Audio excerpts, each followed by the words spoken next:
नमस्कार दोस्तों, मैं आप सभी का एक बार फिर स्वागत करता हूं आपका अपना चैनल स्मार्ट स्टडी में। आज का हमारा टॉपिक है आरबीआई, स्टैटिक जीके का आरबीआई आज का हमारा टॉपिक है। इसके पहले मैंने कई चैप्टर करा चुका हूं, लगभग 4 से 5 चैप्टर करा चुका हूं।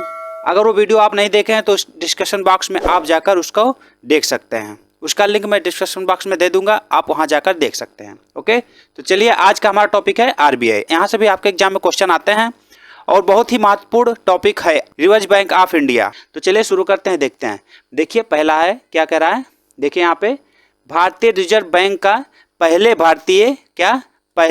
भारतीय गवर्नर कौन थे? पहले भारतीय गवर्नर सीडी देशमुख। कौन? सीडी देशमुख पहले भारतीय गवर्नर थे। इनका पूरा नाम है चिंतामन द्वारकानाथ देशमुख। इनका पूरा नाम है चिंतामन द्वारकानाथ देशमुख, इनका पूरा नाम है। ओके, आगे है पहले गैर भारतीय, मतलब पहले गैर भारतीय कौन है? Osborne Smith. कौन है? ओसबोर्न स्मिथ पहले गैर भारतीय हैं। आगे है वर्तमान गवर्नर कौन है? वर्तमान गवर्नर शक्तिकांत दास। कौन? शक्तिकांत दास हैं और ये 25वें नंबर के हैं। ओके, 25वें नंबर के हैं। ये किसके स्थान पर आए हैं? ये उर्जित आर पटेल के स्थान पर आए हैं। ये उर्जित आर पटेल के स्थान पर आए हैं। इसके पहले 24वें कौन थे? उर्जित आर पटेल थे। ओके, आगे देखते हैं। आगे क्या है? आरबीआई की स्थापना बहुत ही महत्वपूर्ण पूछा जाता है आपके एग्जाम में। आरबीआई की स्थापना कब हुई? आरबीआई की स्थापना 1 अप्रैल 1935 में हुई थी। कहाँ हुई थी? कोलकाता में हुआ था। और 1937 में 2 साल बाद ही 1937 में कहाँ मुख्यालय हो गया इसका? मुंबई में हो गया। आपसे पूछा जाए कि आरबीआई का मुख्यालय कहाँ है, तो वो है मुंबई में। कहाँ पे है? मुंबई में। आपसे पूछा जाए कि आरबीआई की स्थापना जब हुई थी तब मुख्यालय कहाँ थी इसकी, तो वो थी कोलकाता में थी। और पूछा जाए स्थापना कब हुआ? 1 अप्रैल 1935 में इसकी स्थापना हुई थी। आगे है मौद्रिक नीति समिति में सदस्यों की संख्या कुल 6 है। कितनी? कुल 6 सदस्य हैं। 3 भारत सरकार द्वारा और 3 आरबीआई के द्वारा नियुक्त किए जाते हैं। 3 भारत सरकार के द्वारा नियुक्त किए जाते हैं और 3 आरबीआई के द्वारा नियुक्त किए जाते हैं। आगे देखते हैं, बहुत ही महत्वपूर्ण हो जाता है। आगे क्या है? भारतीय रिजर्व बैंक की स्थापना किस समिति की सिफारिश पर हुई थी? ये भी बहुत ही महत्वपूर्ण। सिफारिश किस समिति की सिफारिश पर हुई थी? ये यंग हिल्टन समिति के सिफारिश पर हुई थी। यंग हिल्टन समिति की सिफारिश पर भारतीय रिजर्व बैंक की स्थापना हुई थी। बहुत ही महत्वपूर्ण, वेरी इंपॉर्टेंट हो जाता है ये आपके लिए। समितियां पूछी जाती हैं आपसे। ओके, तो आगे देखते हैं। डॉक्टर भीमराव अंबेडकर की पुस्तक का नाम था, क्या नाम था? देखिए, डॉक्टर भीमराव अंबेडकर की पुस्तक का नाम the problem of rupees, its origin and it's solution. ये किसका पुस्तक था? ये डॉक्टर भीमराव अंबेडकर की पुस्तक थी ये। ओके, कब आई थी? 1923 में ये आया था। ओके, चलिए आगे देखते हैं। नाबार्ड से क्वेश्चन बन रहा है। नाबार्ड से भी आपके एग्जाम में क्वेश्चन बनते हैं, बहुत ही महत्वपूर्ण हो जाता है नाबार्ड।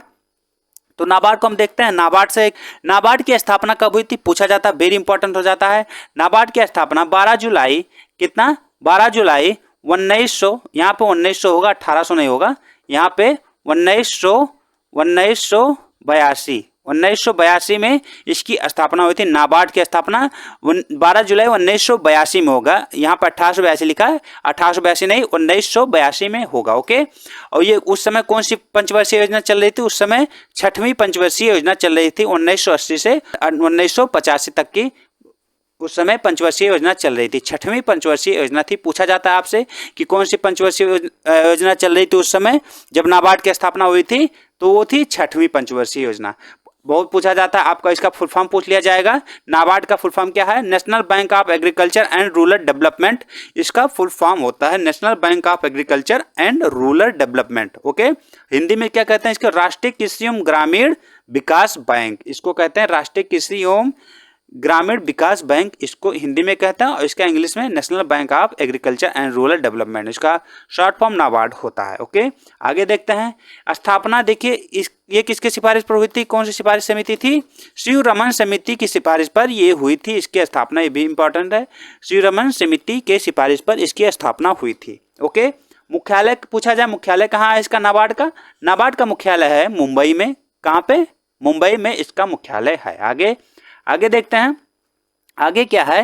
आगे भारतीय रिजर्व बैंक का लेखा वर्ष कब से कब तक है, पूछा जाता है। भारतीय रिजर्व बैंक का लेखा वर्ष कब से कब तक है, यह है 1 अप्रैल से 31 मार्च तक का इस समय चल रहा है। क्या 1 अप्रैल से 31 मार्च तक का लेखा वर्ष होता है। अब देखिए ये पहले हो चुका कब से कब तक था, 1936 1940 इनके बीच में कब तक था, 1 जनवरी 31 दिसंबर, 1 जनवरी से 31 दिसंबर तक 1936 से 1940 तक था। ओके, आगे 1948 से 2020 तक 1 जुलाई से 30 जून तक, क्या 1948 से 2020 तक का 1 जुलाई से 30 जून तक लेखा वर्ष रहता था।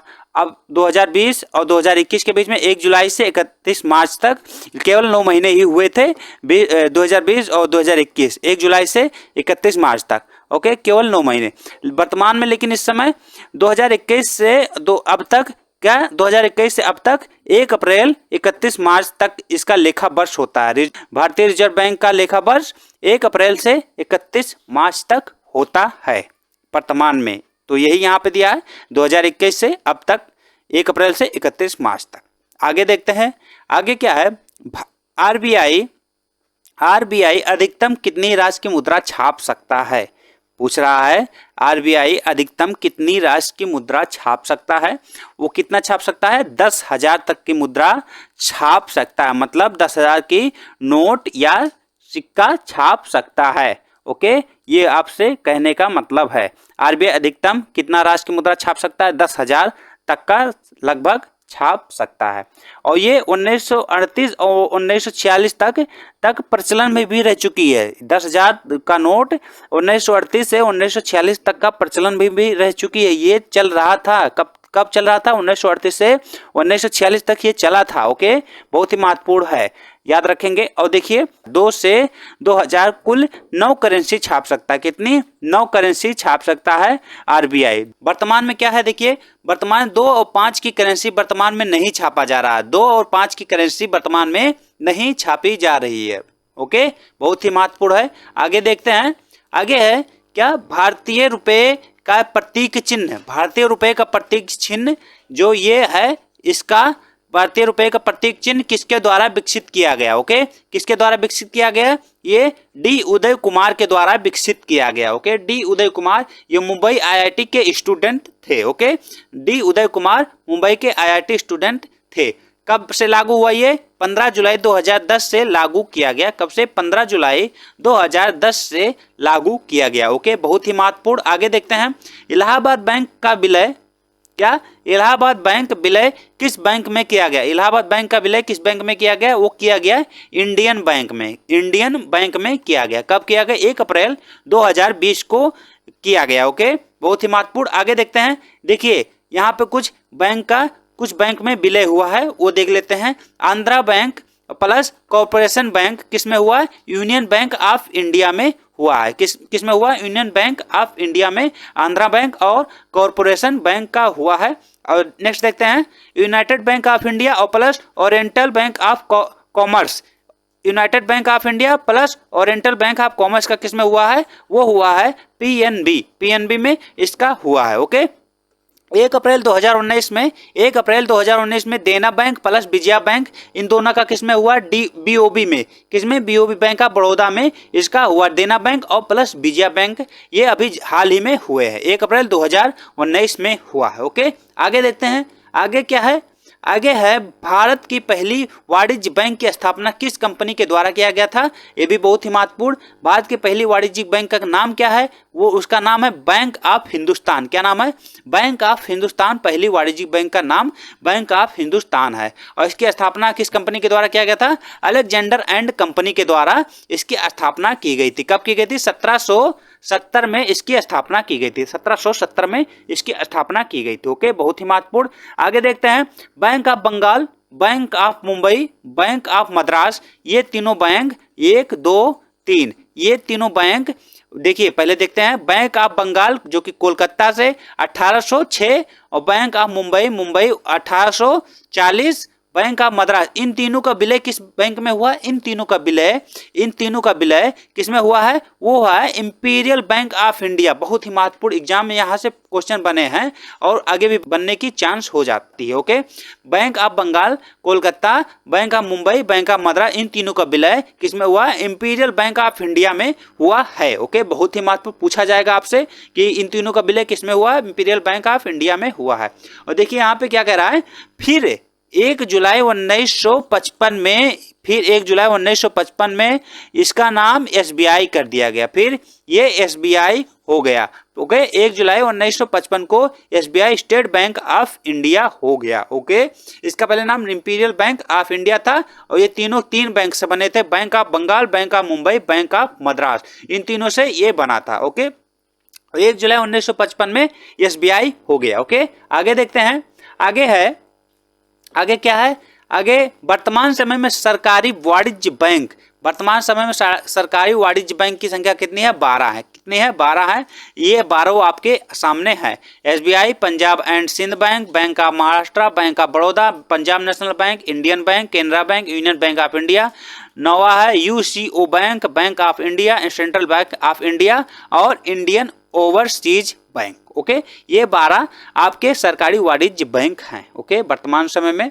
आगे देखते हैं, आगे भी बहुत महत्वपूर्ण हो जाता है। क्या है? वर्तमान में पहली बार बैंक का राष्ट्रीयकरण कब किया गया? बहुत ही महत्वपूर्ण, आपके एग्जाम में यहाँ से भी बहुत ही बनते हैं, आपके एग्जाम में यहाँ से क्वेश्चन बनते ही हैं। ओके, तो वर्तमान में पहली बार बैंक का राष्ट्रीयकरण कब किया गया? जुलाई 1969 में पहली बार किया गया। अब पूछा जाए कितनी बैंकों का राष्ट्रीयकरण किया गया था पहली बार? तो वो किया गया था 14 बैंकों का। कितनी बैंकों का? 14 बैंकों का राष्ट्रीयकरण किया गया था। बहुत ही महत्वपूर्ण हो जाता है आपके लिए। तो ये उस समय गवर्नर कौन थे? पूछा जाएगा आपसे कि जब राष्ट्रीयकरण हुआ था उस समय गवर्नर कौन थे? RBI के गवर्नर कौन थे? तो कौन थे? एल के झा उस समय उसके RBI के गवर्नर थे। ओके, और PM कौन था? प्राइम मिनिस्टर उस समय कौन थी? श्रीमती इंदिरा गांधी उस समय प्राइम मिनिस्टर थी।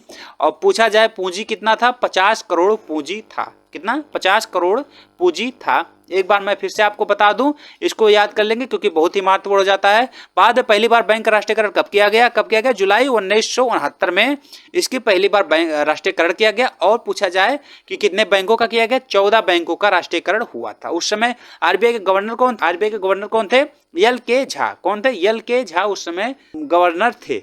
उस समय प्राइम मिनिस्टर पूछा जाए आपसे कौन था? श्रीमती इंदिरा गांधी उस समय प्राइम मिनिस्टर थी। ओके, आगे देखते हैं। दूसरी बार भी राष्ट्रीयकरण हुआ था। तो कब हुआ था वो राष्ट्रीयकरण? वो हुआ था अप्रैल 1980 में। इस दूसरी बार राष्ट्रीयकरण हुआ था। और पूछा जाए कितने बैंकों का? तो 6 बैंकों का राष्ट्रीयकरण हुआ था उस समय भी। और PM कौन थी? श्रीमती इंदिरा गांधी ही उस समय PM थी। पूंजी उस समय कितना था? 200 करोड़ था। इसके पहले जब 14 बैंकों का राष्ट्रीयकरण हुआ था तब 50 करोड़ था। लेकिन दूसरी बार जब राष्ट्रीयकरण हुआ तो उसकी पूंजी कितनी थी? 200 करोड़ थी पूंजी। ओके, आगे देखते हैं। भारत की सबसे नया वाणिज्य बैंक कौन सा है? भारत की सबसे नया वाणिज्य बैंक बंधन बैंक है, जो कि 2015 में कोलकाता में हुआ था। ओके, आगे भारत की सबसे बड़ी वाणिज्य बैंक SBI। पूछा जाए SBI की स्थापना कब हुई? 1955 में SBI की स्थापना हुई। आगे देखते हैं। लघु उद्योग विकास बैंक का मुख्यालय कहाँ है? लघु उद्योग विकास बैंक का मुख्यालय कहाँ है? लखनऊ में है। कहाँ है? लखनऊ में है। और इसी को हम सिडबी भी कहते हैं, शॉर्ट फॉर्म में सिडबी कहते हैं। और इसका फुल फॉर्म क्या है? Small industry development bank of India इसका फुल फॉर्म है। और इसका मुख्यालय कहाँ? लखनऊ में है। इसकी स्थापना कब हुई? इसकी स्थापना हुई 2 अप्रैल 1990 में इसकी स्थापना हुई। इसकी स्थापना 2 अप्रैल 1990 में हुई थी। ओके, देखिए 500 की करेंसी पर हस्ताक्षर कौन करता है? गवर्नर करता है। 500 की करेंसी पर हस्ताक्षर कौन करता है? गवर्नर करता है। लेकिन वहीं आपसे पूछा जाए कि 1 रुपये की करेंसी पर कौन हस्ताक्षर करता है? तो 1 रुपये की करेंसी पर हस्ताक्षर वित्त सचिव का होता है। वित्त सचिव का हस्ताक्षर 1 रुपये की करेंसी पर होता है। ओके, आगे देखते हैं। स्वतंत्र भारत के विमुद्रीकरण आपसे पूछा जाए, मतलब कि देखिए 1 रुपए की करेंसी पर ही वित्त सचिव को होता है और सब पे किसका होता है, गवर्नर का होता है, आरबीआई के गवर्नर का। और सब पे जैसे 500 का हुआ, 1000 का हुआ, 2000 का हुआ, ये सब पे आरबीआई के गवर्नर के ही हस्ताक्षर होते हैं। सिर्फ 1 रुपए की करेंसी पर वित्त सचिव का हस्ताक्षर होता है। आगे है हमारा क्या है, स्वतंत्र भारत में विमुद्रीकरण। विमुद्रीकरण मतलब नोटबंदी। ओके, नोटबंदी स्वतंत्र भारत में कितनी बार हुई नोटबंदी? देखिए 1978 में हुआ था। 1978 में नोटबंदी हुई थी। कब हुई थी?